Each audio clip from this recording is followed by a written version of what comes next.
Good morning, everybody. As Steve has said, my name is Martin. I'm just a volunteer around here. I get to speak on some occasions, or I might be serving out in our transit youth community on a Sunday morning. But it's so good to be back here speaking because I really do love doing this. Now, I want to take us back around 20 years. And I'm not sure on the exact dates of this, but I'm a student at the University of Warwick. And me and most of my other housemates, we are in our shared house, and it's probably about 1 a.m. in the morning.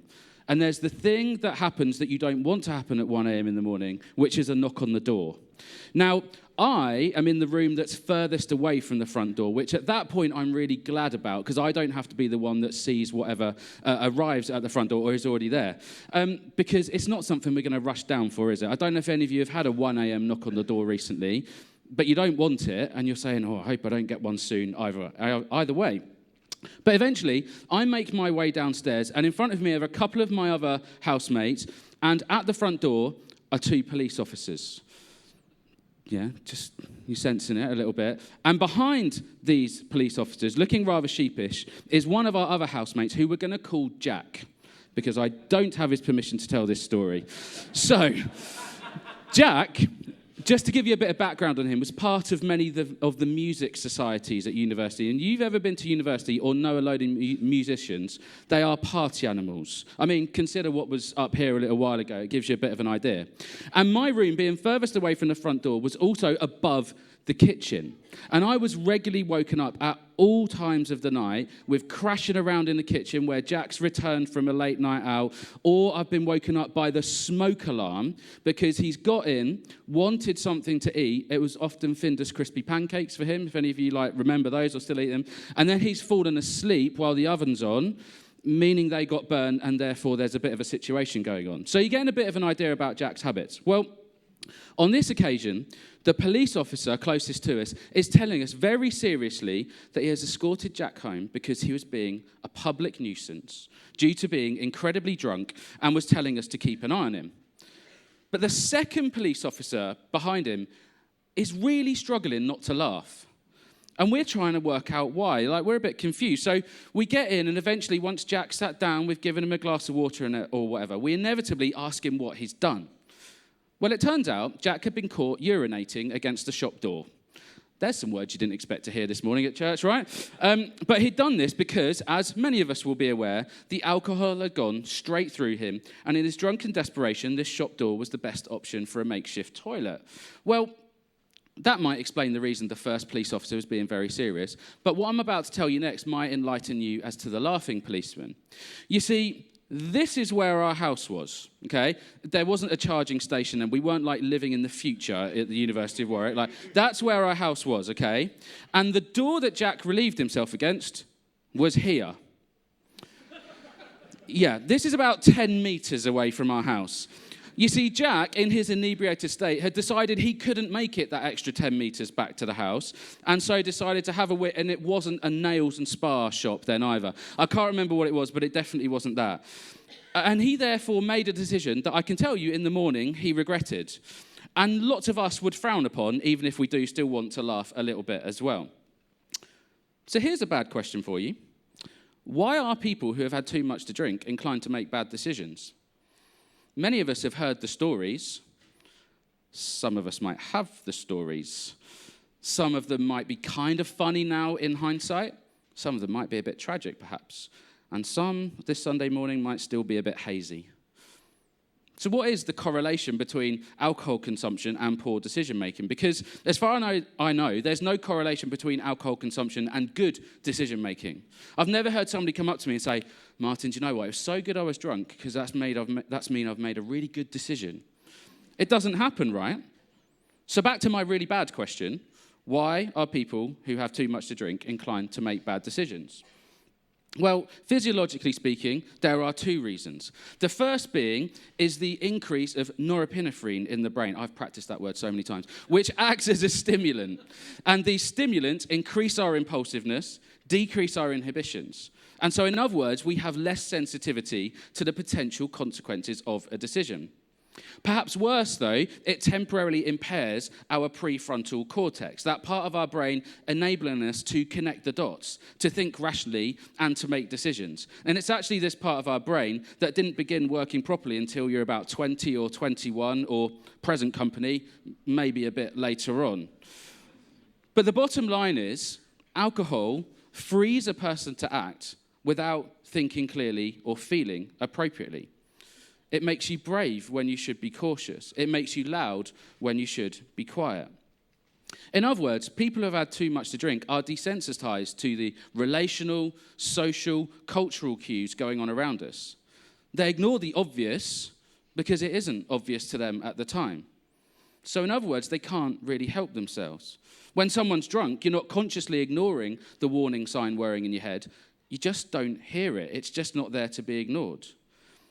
And you know this because so often, the next morning, somebody says, I did what? No, that wasn't me. Oh, you got a video. We know the stories. Now, this isn't a talk about being intoxicated at all. But if you are somebody that struggles with this, please know that you are not being judged here at this church. At this church, we want to support people going through those kind of things. There are people in this church who have been there and working hard to come through the other side. So please don't feel judged, but please do ask us for help, and we'd love to journey alongside you, because we don't want anybody to be in any place where our judgment is impaired. Because, you know, even when we're sober and lucid, we sometimes choose to ignore the warning signs that are there regarding our behaviours, which seems crazy because it can make us to making poor decisions and having more regrets. And we don't want to do that. As the video said, as Steve said, as Becky said already this morning, we want to make better decisions and have fewer regrets. And this is why in this series we've been asking some of these big questions that, if we answer honestly, should help us to avoid those bad situations. Because we all know that the decisions we make determine the direction of our lives. And so far we've looked at two key questions. A couple of weeks ago, Mike talked to us about this question, about whether we're being honest with ourselves, really.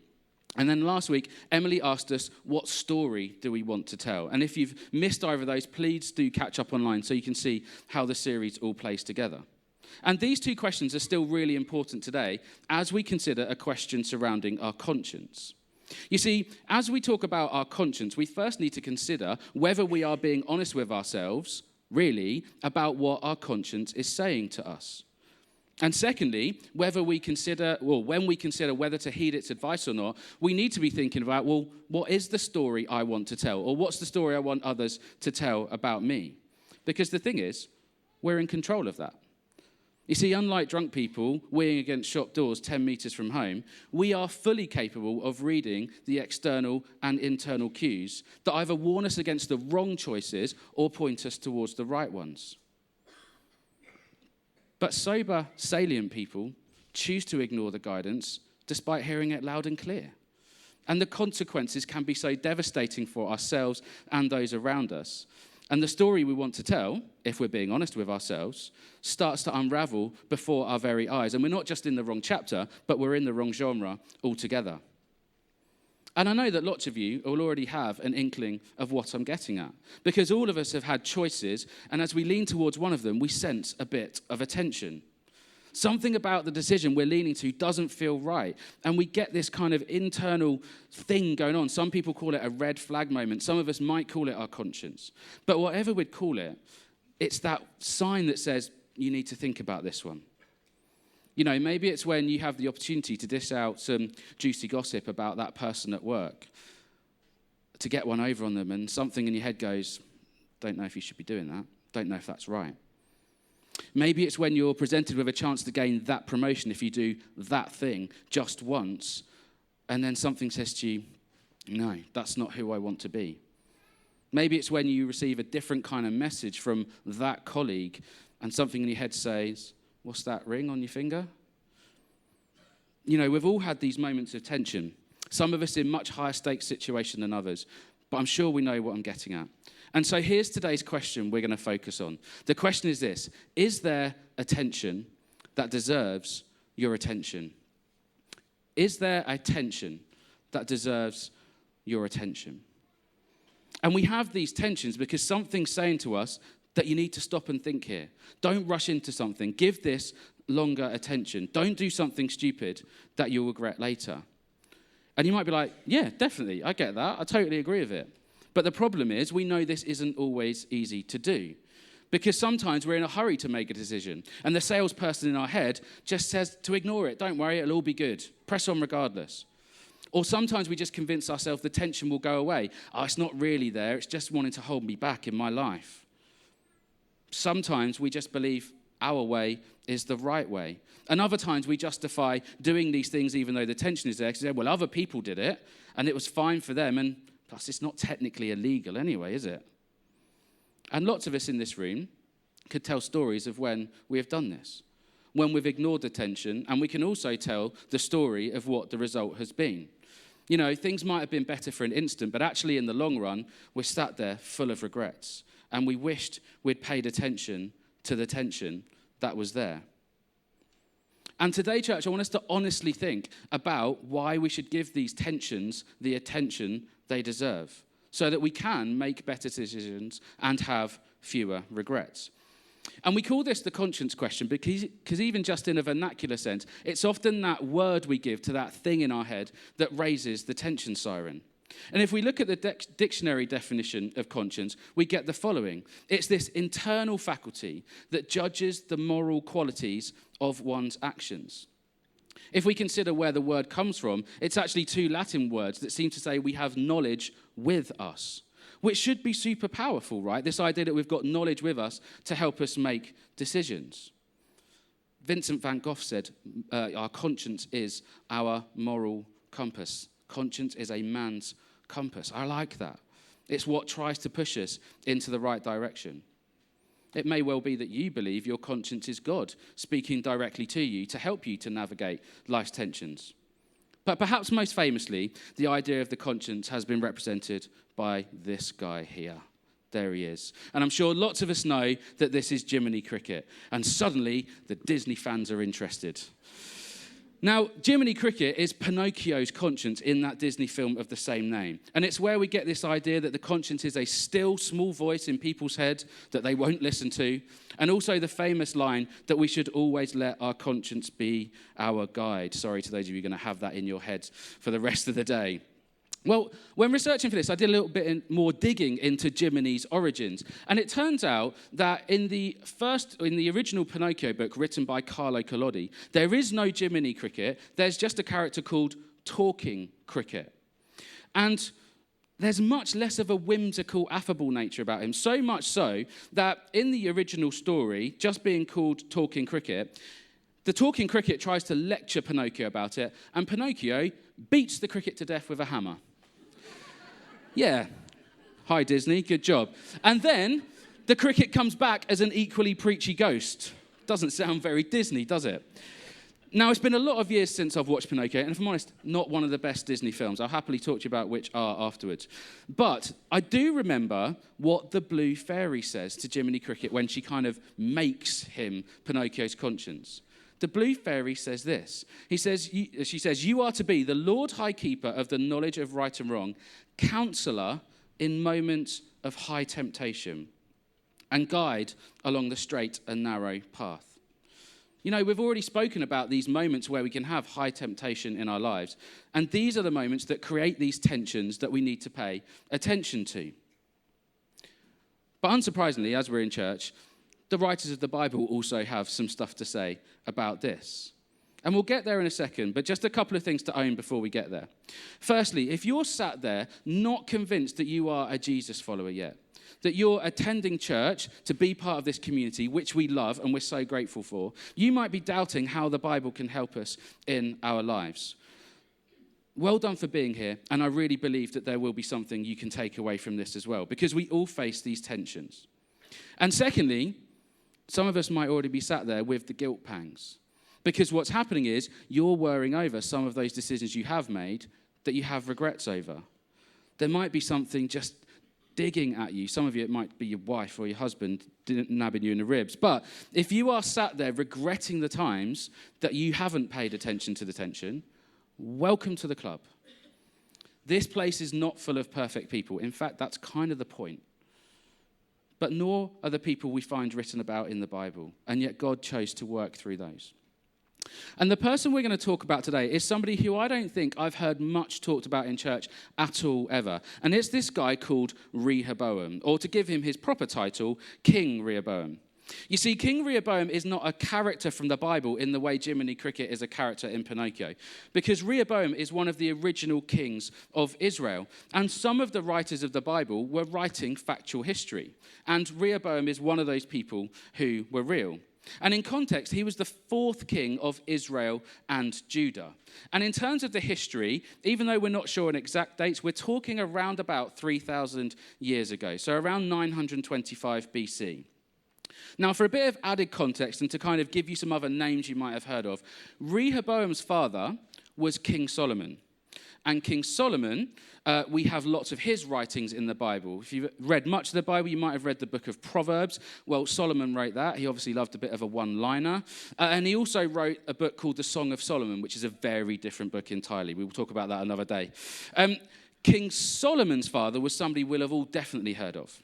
And that was King David, David of Goliath fame, slingshots and all. And we also get loads of his poetic writing, David's that is, in the book we call the Psalms. And David had inherited the kingship from the first king of Israel called King Saul. But it's David who had united these 12 rivaling tribes of Israel into one kingdom.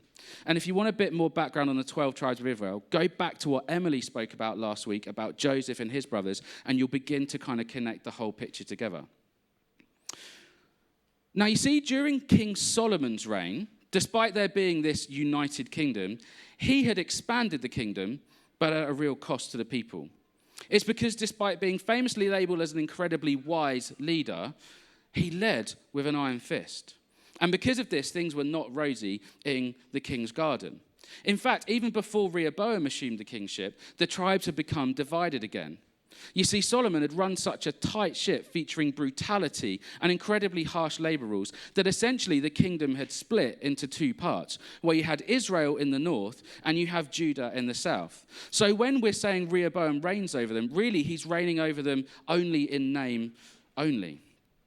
And this is where Rehoboam's reign begins. And we will find this story in the book of 1 Kings in the Bible. Again, this is a book we're not entirely sure on the author of, but it's a book that traces the history of these first kings of Israel. And more specifically, we're going to be looking at 1 Kings chapter 12. And so if you're following in a Bible, either paper version or on the app, that's where you can do so. And if you're new to church and have seen all these weird little references at the bottom, that's what this is about. So we're going to be looking at 1 Kings chapter 12. And so Rehoboam's reign begins actually with an opportunity. He's in charge of Judah, but not really in charge of Israel. And Judah is lesser in number than Israel. And the Israeli leaders come to him and they offer him an olive branch. They say to him, look, we would love to unite the kingdom once more. We sense an opportunity with a new king in charge that we want to make things better for us all again. And they say this to him. The tribal leaders say to Rehoboam, look, your father put a heavy yoke on us. But now lighten this harsh labor and the heavy yoke he put on us, and we will serve you. In other words, your majesty, we'd like to take this opportunity. We'd like to be back as one again. We know it's better when we're back as one again, but we'd just like you to cut us a bit of slack to do that because your father made it super hard for us to honor him when he was so harsh to us. And here's the tension that Rehoboam needed to pay attention to, because he has an opportunity. And actually, to his credit, he does something really wise to start with. He says to them, look, just give me a few days to think about that, and then come back to me and I'll let you know. Now, that seems pretty sensible to me, because making snap decisions can often lead us down the wrong path. And then he does something even wiser. He consults the elders of the royal court, those who had served alongside his father, seen everything that had happened, and they'd seen the consequences of his father's decisions. And these elders say to him, look, Rehoboam, if today you will be a servant to these people and serve them and give them a favorable answer, they will always be your servants. Which must have sounded pretty good. Why would you have ignored such an opportunity? But this is where the problems start for Rehoboam. because he doesn't pay enough attention to the tension. Because, as we read on, it says, Rehoboam rejected the advice the elders gave him and instead consulted the young men who had grown up with him and were serving him. He asked them, "What's your advice? How should we answer these people who say to me, 'Lighten the yoke your father put on us'?" The error is, he starts to talk to his yes men. He talked to the people who had grown up with him, were serving him. And we all know what happens often then, that people tell us what they think we want to hear. It's a bit like those modern psychological concepts of echo chambers or confirmation bias. And you know the other problem it tells us? It kept him so narrow-minded, it only focused on himself. And you know that's a problem. Because when we only focus on the people that we're grown up with, there's one person who's grown up with you your whole life. You. And if you know you have a history of making bad decisions, why would you just listen to yourself? You know, it's why here at the Forge we're so keen to push these ideas of groups that Pete has led so well. Maybe the idea of running mates. And I'm so glad for people in my life like Tim, like Jez, and like Finn, who I can turn to and say, "Look, guys, I've got this tension going on, and I need you to help me to pay proper attention to it." You know, it's so beneficial, and some of you might need to make your way to our next steps table afterwards to ask about those, and the guys would love to point you in the right direction. The sad thing about Rehoboam's story is he had the chance for this. He had the elders there, but he just discounted them because essentially he wanted the easy route that's going to mean he had more power. He picked pleasure now rather than temporary pain with longer-term benefits. And the young men gave him this advice. They said to him, "These people have said to you, 'Your father put our heavy yoke on us, make our yoke lighter.' Now tell them, 'My little finger is thicker than my father's waist. My father laid on you a heavy yoke. I will make it even heavier. My father scourged you with whips. I will scourge you with scorpions.'" Now, I'd hope that our leaders, be it in church, work, politically, whatever, would stop and think before acting on such vitriolic, selfish advice. And Rehoboam wasn't stupid. If his father was one of the wisest people who have ever lived, you'd have thought he'd have been educated pretty well. But, and you knew this was coming, right? Rehoboam didn't pay attention to the tension. And so 3 days later, as he said he would, he invites the tribal leaders of Israel back to him, and he repeats the exact words that his young advisors, I use that loosely, tell him to speak. And the result? The leaders leave for good. Olive branch snapped. And of the 12 tribes that existed, Rehoboam is left in charge of just one of them, the tribe of Judah. It cost him 92% of his kingdom. This is an American president losing 46 of the 50 states. I hope that's not prophetic. And I'd say that the failure to pay attention to the tension was pretty costly for Rehoboam. And that may well be the case in some of our lives too. We've lost a lot because despite feeling the tension, we didn't pay it enough attention. And you might be sat there thinking, okay, I get it. Rehoboam was a bit of a plonker. I've experienced that. And I know that we need to pay attention to the tension. But how do I do that? How do I actually act on it, not just acknowledge it? Because that's where I think the bigger issue comes in here. And you'd be right to think that. So as I start to kind of bring this to a close, I want to give us 2 ways in which I think we can act on this tension. I think they're 2 simple ways, but they require a bit of work.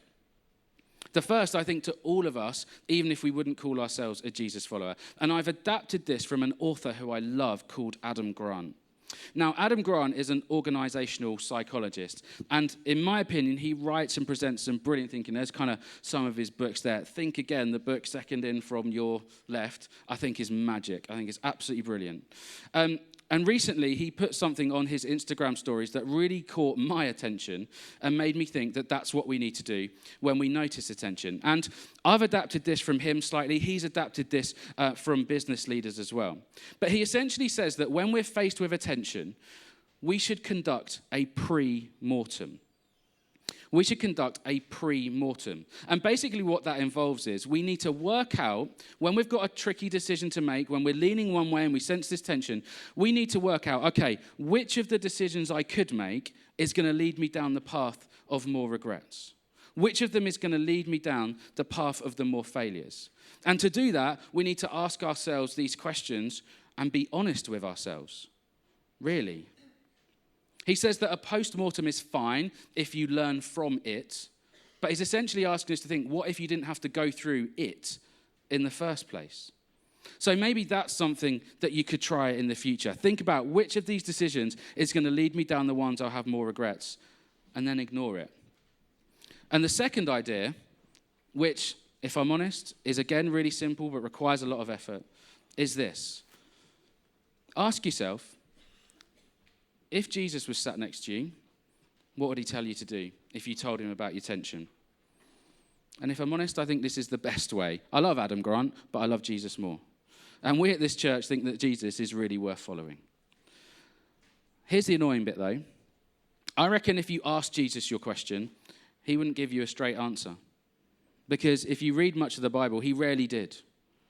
But I think if you said to him, Jesus, I'm sensing this tension. What should I do? I need some help to make sure I don't make a wrong decision I'm going to regret later on. What should I do? I think he'd say this. I think he'd say, is the decision you're about to make showing you love God and love other people? Is the decision you're about to make showing you love God and you love other people? When Jesus was asked what the most important rules in life to follow are, he answered with this. He said, number one, love God.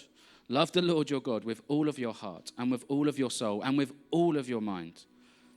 And then he said the second rule is like it. Love your neighbor as yourself. So if the decision you're about to make isn't loving towards God and isn't loving towards other people, then that's why there's a tension that deserves some very careful attention. I started off today by telling you a story of when I was a student. I'm going to tell you another one to end with. You see, one holiday I'd come back home, probably had some washing to get done or something like that, and I was in Stowmarket, and I went to get some money out of an ATM, and I pressed 20 quid, and out came £200. And I'm there thinking, this is a student miracle. I've been gifted an extra £180. This is incredible. But I sensed the tension. Despite thinking how amazing it was, there was still the tension going on there. And I spent ages pacing up and down Stowmarket High Street thinking, what could I do? And those of you that know Stowmarket know I must have covered that high street a lot of times because it isn't very long at all. But I was like, this is a miracle. I could go and buy the new FIFA. I couldn't afford it. It could happen. Oh, I could do this. But then I sensed it again. And eventually, I arrived at the conclusion that I genuinely felt, and I can remember now even telling the story again, I remember having this feeling like, Martin, this is essentially stealing. That's not what God would want you to do. And I know that makes me sound really holy. Trust me, there have been many occasions where I haven't thought in that way. But that's what ultimately led me to go to the bank. And I went up to the bank and I said, look, I wanted 20 quid. It gave me 200. Here's the 180. That's not mine. And they said, that's very good of you. Just give us your bank card and we'll have a little check. Put my bank card in their little swipey thing that they had at the time. And it turns out that the £200 had come out of my account. I paid attention to the tension and saved myself a couple of £100. What could paying attention to the tension going on in your conscience save you? Your reputation, your job, your finances, your health, your marriage, your relationship with your kids, your faith? If we act on what Jesus did and said, I think we'd save ourselves an awful lot of regret.